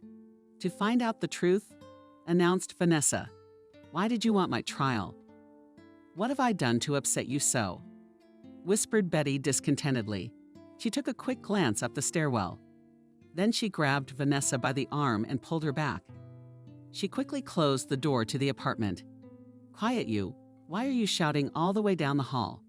The woman was indignant. "Why? Are you afraid that someone will find out that you have set up your daughter-in-law? Explain immediately." The girl continued to insist. "Oh, Vanessa, don't you understand, Betty?" Frustrated, she shook her head. "Let's go to the kitchen." As the women walked to the back of the floor and sat down at the table, Andrew's mother took a long time to decide to start this conversation. She wrung her hands. The old woman's gaze kept wandering. She couldn't gather her strength and look her in the eye either. Finally, he exhaled deeply. She exhaled the first words out of Vanessa's mouth. "Believe me, it's not what it looks like. At first glance, it is much more complicated than that." The woman turned away guiltily, looking out the window with her wandering gaze. "I understand that you want to know why our family has treated you this way, but I won't be able to give you an answer. Not even with my eyes wide open. What does that mean?" A blue crown protruded from her forehead, indignant. "You realize what I've been through, don't you? I've been in jail for nothing, and it's hard for you to give me a reason. I thought you and I had always had a good relationship. Have you?" No, no, no, no, no, no, no, no. Betty yelled at me. "I've always treated you well, and I'm treating you right now. There was no other way." "Oh my God." Vanessa jumped to her feet. "Stop talking in riddles. Why did you testify against me? Why did you set me up?" "Do I know what you mean?" the woman replied. "But I didn't give that testimony. It certainly wasn't me. Then who was it? Or did you approach your mother-in-law?" Her eyes flashed with anger. "Tell me, who is this anonymous witness?" "I can't tell you. I can't tell you." She turned away again, as if afraid to cross an enraged Vanessa and her gaze. "Just know that it wasn't me. I tried to help you, but circumstances got the better of me." "Then who was who? Andrew?" "It was him." "No, darling, of course it wasn't." "I know you won't believe me, but Andrew never meant to hurt you. He always loved you." Vanessa laughed nervously. "Come on. When love goes to jail, you don't get custody. That's just the way it is. But believe me, Andrew had nothing to do with it either." At last, she looked Vanessa closely in the eye. "Remember what I told you. Think who you trust." That's all I can say. Elle closed her eyes, trying not to burst out screaming again. "All right, what were you doing at the women's colony? At least answer that."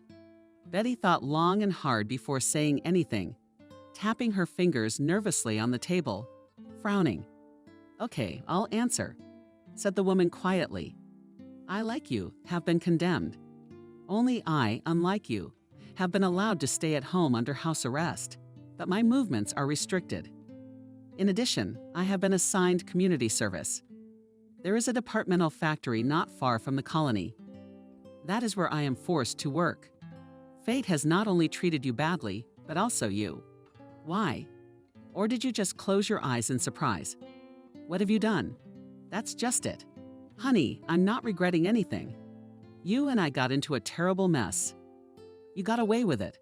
That's why I don't want to answer you. I don't want you to get involved in this again.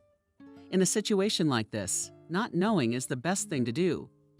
Yes, you had to spend time in prison, but now you're free.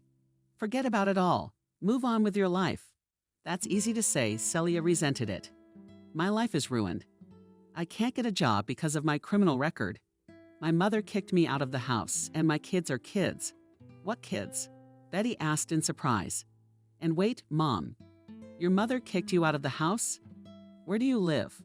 Vanessa looked intently at her former mother-in-law and suddenly felt like getting even. She waved her hand. I'm not going to tell you anything. It's up to you. You haven't answered my questions, and I won't answer yours or Betty's. Wasn't it 6 months after you gave birth that you got out of prison? Did you give birth in prison? My God, did I become a grandmother? Betty's eyes lit up with happiness. Her lips stretched into a smile. Why didn't you say so from the beginning? I have a grandson or granddaughter, Betty. Granddaughter. I had triplets. Vanessa replied calmly. She was slightly embarrassed by her earlier behavior and went back to sitting at the kitchen table. Yes, my mother threw me out and kicked me out of the apartment. I reconciled with my father and now my daughters, and I live with him. Why were you surprised when I said Mom? Were you embarrassed? No, not at all. Forgetting that he cleared his granddaughter's throat means 3 times as much. How many things have you been through? When I can know them, when you can give me answers to my questions, Vanessa replied casually, rising from her seat.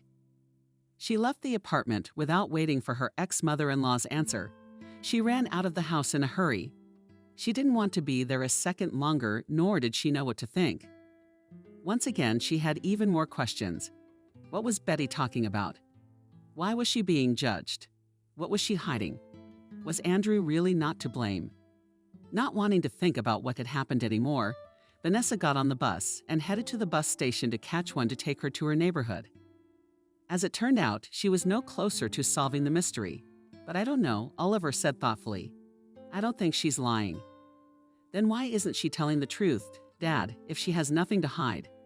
Vanessa asked her father. That evening, when the girls were tucked up in their crib, Oliver and Vanessa sat together in the living room. In front of the fireplace, Vanessa was knitting a warm sweater for one of her daughters, while her father was arming himself with the right tools and fixing a broken clock. He replied to his daughter, Sometimes circumstances are stronger, don't I know that? What's going on out there? I don't understand. If Andrew's not to blame, is Kelly the one keeping everyone in fear? It's absurd. It's not absurd. Do you know how twisted people can be? Look at your mother. You'll say the same thing, or a grudging chuckle. What's she got to do with it? It's not like she's intimidated. Grandma, do you really think Betty's afraid of Kelly? Honey, I don't think anything. I'm just guessing. We'll never know. Yeah, I think you should listen to this woman. Payback never did anyone any good. Dad resented Vanessa. They ruined my whole life. How can I forget that and get on with my life? I want to find out who did this. All right. It's up to you, Oliver replied calmly and deflected the subject in another direction. So you went to see Andrew. He already knows he's a father. No, I didn't. And Betty turned away the spokes and cocked her head to one side. Talking to Betty, you made me go to his house too. Seeing the look of satisfaction on that bitch Alina's face, I didn't want that. And I think her mother will tell her herself. And if they're not in touch anymore, then what? No, you have to tell her. And Kelly is, well, what can you do? Don't worry about her for a second. She's not worth it. How come they don't communicate? Vanessa was shocked.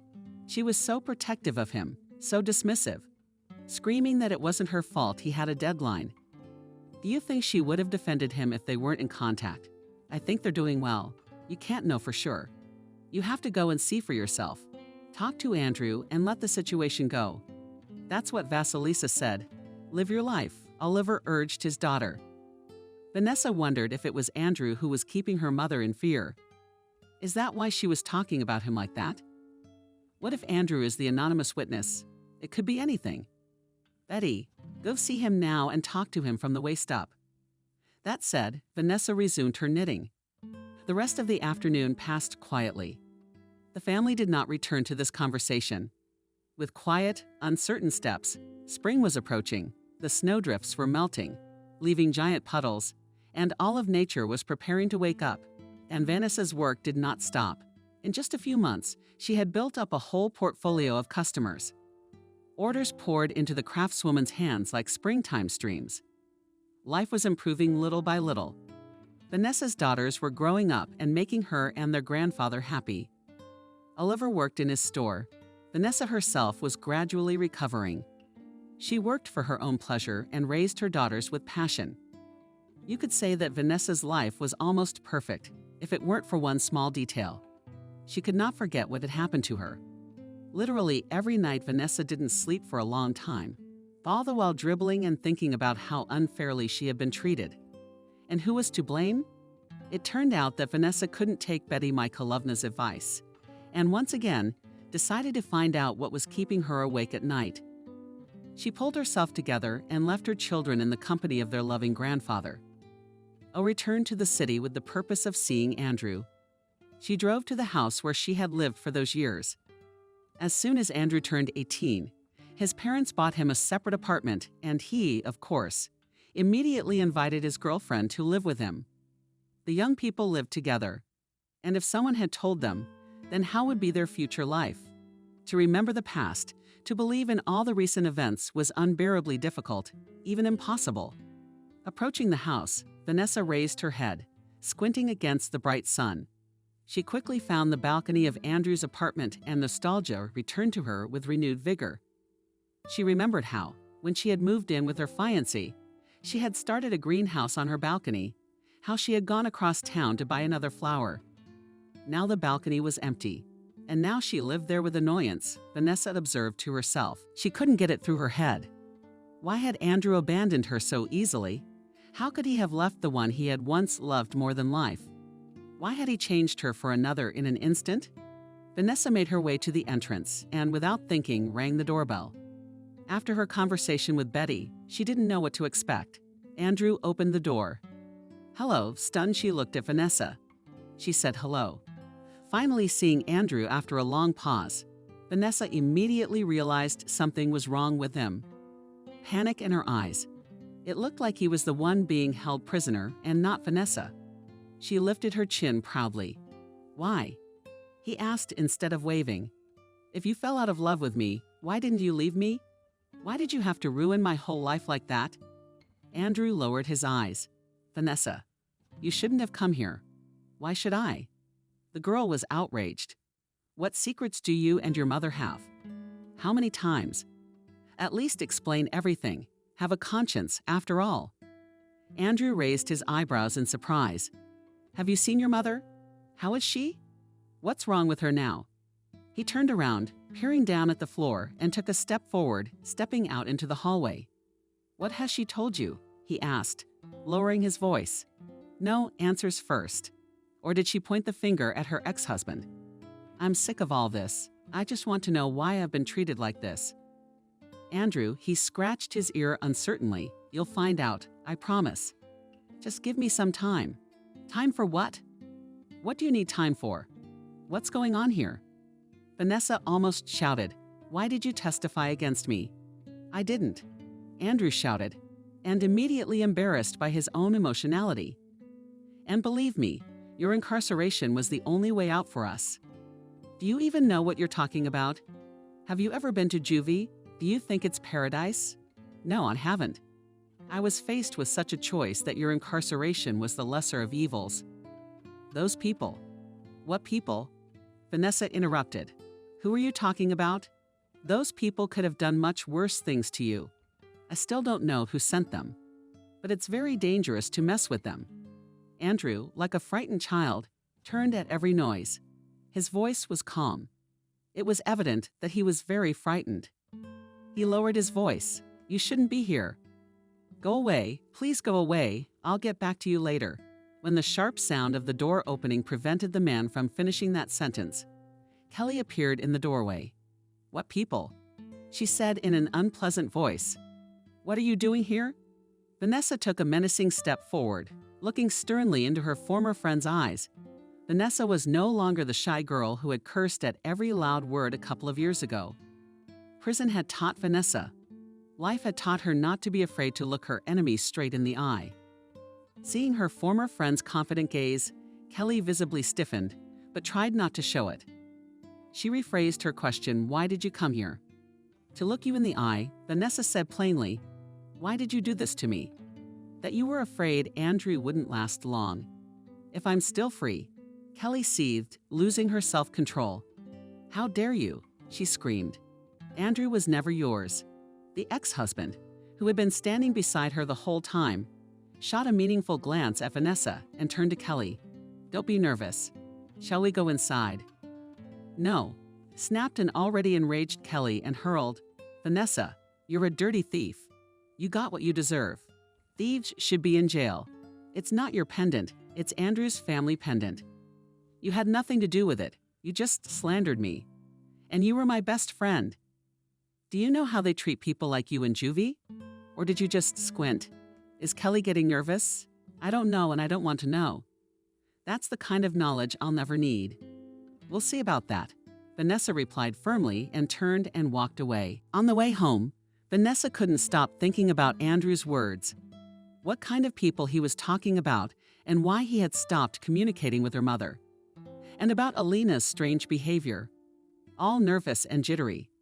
What could be going on, the girl thought. Andrew said that jail was the lesser of evils. What could be worse than jail? She thought deeply about that question. By the time she was walking home, the hair on the back of her head seemed to stand on end. His blood froze in his veins and his heart skipped a beat. He seemed to realize what Andrew meant. What could be worse than prison? Death. The girl walked the rest of the way, glancing nervously around. Betty was right. She shouldn't have gone in there. A cold, clammy sweat ran down her back with her eyes closed in fear. He had never told her about the children, had he? Vanessa was completely confused by all the recent events. She burst into the house like she was being chased by dogs, bolted the gate, and ran into the foyer, ripping off her shoes and jacket. Dad called Oliver and hurried into the living room and then into the kitchen. Vanessa froze in surprise. Her father, smiling cordially, was sitting in the company of a portly, red-haired woman. Emily shouted to Vanessa and was instantly in her friend's arms. "Good to see you. I've been waiting for you. Hi." It was obvious that Emily was glad to see you too. "How was your trip?"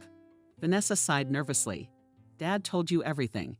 "Yes, you don't have to tell me the latest news." Emily smiled softly. "Yes, I'm already in the loop, not Tommy. What did Andrew say?" Vanessa sank back. The look Dad actually gave didn't say anything. She briefly recounted today's events to Emily and Dad. And they both collapsed into the arms of the old couch. As always, more questions arose. Who were these dangerous people? Why was jail the lesser of evils?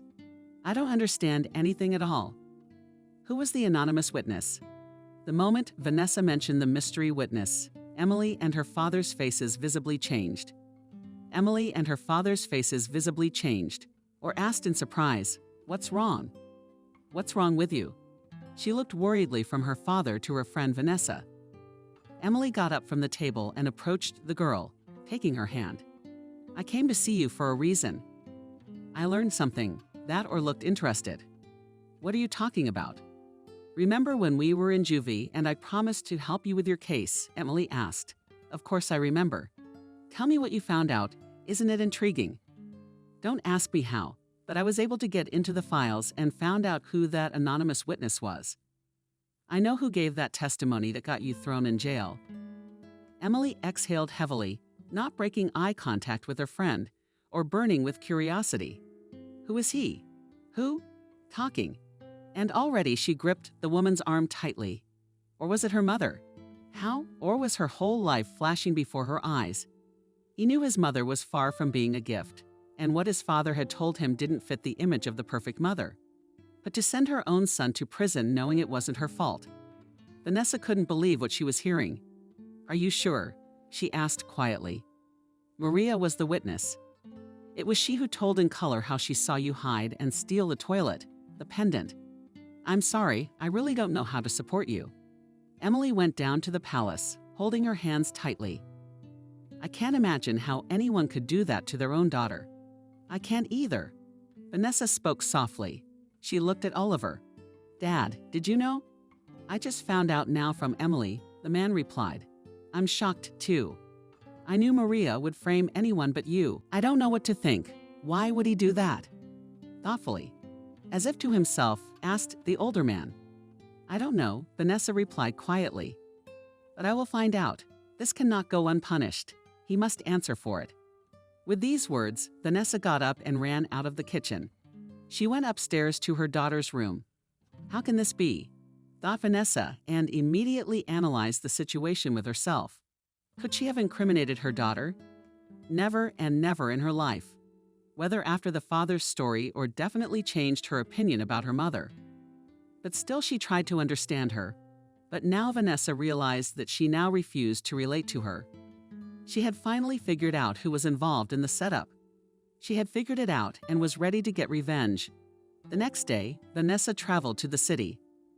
She was overcome with anger, for the pain of her own mother's betrayal was unrelenting.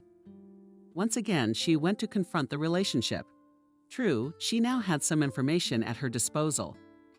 After reflecting on previous dialogues, Vanessa decided to prepare herself thoroughly. After consulting with her father and Emily, who was staying with them for a few days, Vanessa went to her mother's house for a reason. This time she had an ace up her sleeve. Once all the equipment was checked and a couple of important calls were made, Vanessa entered the house with a confident stride. She went upstairs and immediately drummed on the front door. "Open up," she shouted, sure that her mother was already home. "I know you're here." Oh, spared no effort. She knocked as if her life depended on the force of those knocks. Until a few hours ago, thanks to Emily's programmer, the women had managed to find out that Maria had returned to the apartment in the early hours of the morning. She had not left the house again, so there was no doubt. The traitor. I heard a knock at the door. After a few long minutes, the door opened ajar and Maria peeked through the crack, her face covered in sweat. "Why are you sad?" He poked me. "Stop embarrassing me in front of the neighbors." Or he did. Now was not the time to be ceremonious. When the door opened, he quickly stuck his foot in. Her huge, sturdy shoes prevented her mother from slamming the door shut, and Vanessa was able to force her way in. The frightened mother backed up a couple of steps. "Is this how prison changes people? You go crazy. You throw yourself at your own mother." "Now you remember me?" "Yes," Vanessa asked with a smirk. She had taken a quick look around. The apartment had been beautifully renovated. Marble paneling, luxurious period furniture had just broken her eyes. Oh, asked where the money had come from. "Mom, did you really get such a bargain for framing your own daughter?" Maria was stunned. "How do you talk to your mother?" She shouted. "Get out of here or I'll call the police again." Oh stepped forward. "Are you my mother?" In a low, threatening voice, she said. "It's not you, and I reject you. I know everything. Just tell me why you wanted to do this. And what do you know?" Maria snorted. There was no trace of the recent fear left. "Well, I didn't expect you to guess, did I? I've always had you. Answer me, why? Why did you do it? Or did you take it a step further with your mother? Why? Why? Why?" I repeated after my daughter. "Because you were of no use to her." Her eyes flashed with madness. "Who did you marry?" "Your father, I suppose." "You wouldn't have agreed to steal that pendant, would you?" "Neither would I. So I had to get rid of you, I'm sorry. So you admit you set me up." "I admit to perjury," Vanessa asked, raising her voice. "Oh, this is a dead end." The woman laughed. "Of course it is. You're nothing but trouble. That's Kelly. I wish she was my daughter. I saw potential in her when she was a kid. She'd do anything to get what she wanted. It's not like you're a wimp. Did you put me in jail for some dangling and put Kelly up to it? Or did you wonder again, even though you vowed not to wonder about anything anymore? What kind of people put you up to it? Was it Andrew's mother? It was you. Who else?" "Of course it was me," I laughed with renewed vigor. "When you and Kelly were very young, thanks to Kelly herself, I made a useful friendship. Her uncle was out of jail at the time. He was very famous in the world of thieves. He had his eye on me right away and introduced me to his rooftops. I always knew the good life wasn't for me, and your boring father was always boring. Then I heard about the pendant, which was legendary among thieves. We knew it belonged to some family in our village, but we didn't know to whom. I divorced your father, and I started dating my Zach." The woman smiled almost sweetly. "He is an incredibly interesting man. He has such a dangerous and interesting life with all of them." Maria told it all with undisguised pride. Vanessa felt chills. She couldn't believe that this strange foreign woman was her own mother. Vanessa asked softly, "So you contacted the criminals and instigated them to steal the pendant?" But why didn't you get rid of me before you let me live with my father? What a fool you are, she shook her head. Your father paid good alimony. With that money, I helped my man Zach get back on his feet when he needed it. And then you managed to do some good yourself. Don't look so surprised. You grew up and fell in love with that Andrew Tonto of yours. I still remember you dreaming about a mysterious pendant you passed around. What was my surprise when I realized it was that very jewel? Since you were 16, we have been preparing for this case. Stealing her would have been a real mistake. It was too notorious, so we had to play it safe. How? Did you get Kelly to seduce Andrew? Did Vanessa feel like she was going to puke with disgust? No, Kelly was up to her neck without my help. The crazy lady let out a disgusted giggle. Because of her coming of age, I made a deal with her. I help her get rid of you, and she seduces Andrew and keeps the pendant. We split the money, and it's all about the money. How is that possible? Vanessa said quietly. Of course it is. Do you have any idea how much this thing is worth? Zach's goons intimidated Betty and Andrew. She fought back hard enough to defend you in court, but Andrew had to be shut down too. He was given a choice between you going to jail or having a terrible car accident. Of course, he agreed to stay out of it to keep you alive. That idiot loves you. I don't know why, really. Andrew cheated on me at my wedding. He kissed Kelly. What kind of love is that? Bitter. Vanessa smiled. I don't think you can fake that. Maria laughed wickedly. One can know all the right methods. They must have slipped something into him. That's why the guy lost his mind. And forcing him to marry the line wasn't hard. The threat of death of loved ones can accomplish a lot. Maria said mockingly, and immediately threw her daughter a suspicious look. Who knew you'd be paroled? So soon, Ub. You were always a guy. You got 6 years. That should have been enough time for us to finish all our old business here and go overseas. And here you are, hello, surprise. Why can't you stay in one place? What are you doing? Where don't you belong? You said Andrew threatened to kill me, said Vanessa in a low, changed voice. If I had refused your terms anyway, would you really have killed me? Maria smiled predatorily and looked at her daughter with completely crazed, glassy eyes. Why did he hesitate? He took a quick step into the kitchen and returned holding a large kitchen knife. I told you to stay out of it. I didn't pretend not to remember you. Why did you choose your own destiny? With those words, the woman began to slowly move forward, glowering predatorily and with knife at the ready. It was all happening like a nightmare. Vanessa felt that a little more and she would simply faint from terror, but still she gathered her strength and screamed at the top of her lungs. Now she had the knife. That Mary jumped to her feet, looking around. At the same instant, the door to the apartment opened and O&O agents rushed in. They placed the witch with the knife face down on the marble floor so that she would not move. Are you under arrest? Shouted one of the agents. Finally, we have a lead on this OCG. Shortly after, the police officers Vanessa already knew entered the room. One of them was the cop who didn't leave the poor girl in trouble. And with him, Police Captain Benjamin. In person. Or did she smile gratefully at the men? Thank you for believing me, she said. Thank you, the captain replied. You've helped us find dangerous criminals we haven't been able to catch for years. You deserve all the respect you can get. And about the wrongful conviction, we will provide you with a lawyer, the case will be reconsidered, the conviction will be dismissed, and the state will compensate you for moral damages. An officer from the police station interrupted the conversation. When I came here for a call, I immediately realized that something was wrong. It's good that you called me Vanessa. People like her should be behind bars. That's for sure, Vanessa summed up.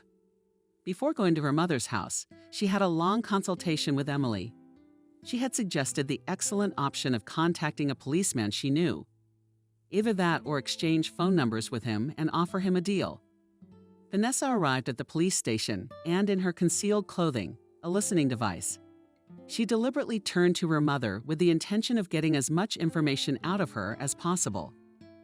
And it was no coincidence that he asked Maria so many questions. At that point, the police department listened to the entire conversation and recorded it for evidence in court. Thus, Maria was looking at a very good conviction, framing not only herself, but also Kelly and her criminal uncle. Betty finally discovered the truth. "I hope we can get to the rest of the OCG," Vanessa said. "The mobsters should be in jail." "We'll do what we can," Captain Benjamin told her. "Don't worry." Maria's case turned out to be so high profile that it was the talk of the town for several more months. The police had managed to track down the entire criminal gang he was talking about, and each of its members got what they deserved. Maria herself, as well as Kelly and her uncle Zach, received solid sentences. It turned out that on their account, not only this crime, but something worse. The court passed sentence. Vanessa acknowledged her mistake and was paid a large sum for moral damages. With the money received, she was able to fulfill his dream, took out a loan, bought a plot of land on the outskirts of the city, built on it a building, and opened her sewing house. In a few years, her business grew with branches, and she became a famous fashion designer. Now the whole city wore Vanessa's clothes. That's how she named her salon. This whole story taught Vanessa not to judge a person by their past. After all, as practice shows, an ex-convict can be much more human than a good housewife. Vanessa herself was always happy to employ women who had left the colony. She paid no attention to their past, but gave them all a new chance to find themselves in this life. A few months after her mother's arrest, Vanessa reconciled with Andrew. It turned out that her intuition did not fail her, and the ex-husband turned out to be completely blameless. When Andrew found out about his daughters, he was happier than ever. Our dreams had come true, she screamed with joy, throwing up one after another, the little ones emitting with delight. Vanessa and the children moved into Andrew's apartment. There he took up his old hobby again on the spacious balcony and set up a real greenhouse. Oliver's life didn't stop either. He was so attracted to the kind, intelligent, and decent Emily that he began to court her. After a few months, the woman surrendered to the mercy of the victor. Thus a new happy couple was formed. Having got rid of Maria, the whole family breathed a sigh of relief, and Betty could once again have a child and a normal life. After all, both Maria and Betty had been charged as accomplices in the robbery, and Vanessa no longer held a grudge against anyone. She became more understanding and tolerant, no matter how unfair her life had been at first. But in the end, she put everything and everyone in their rightful place.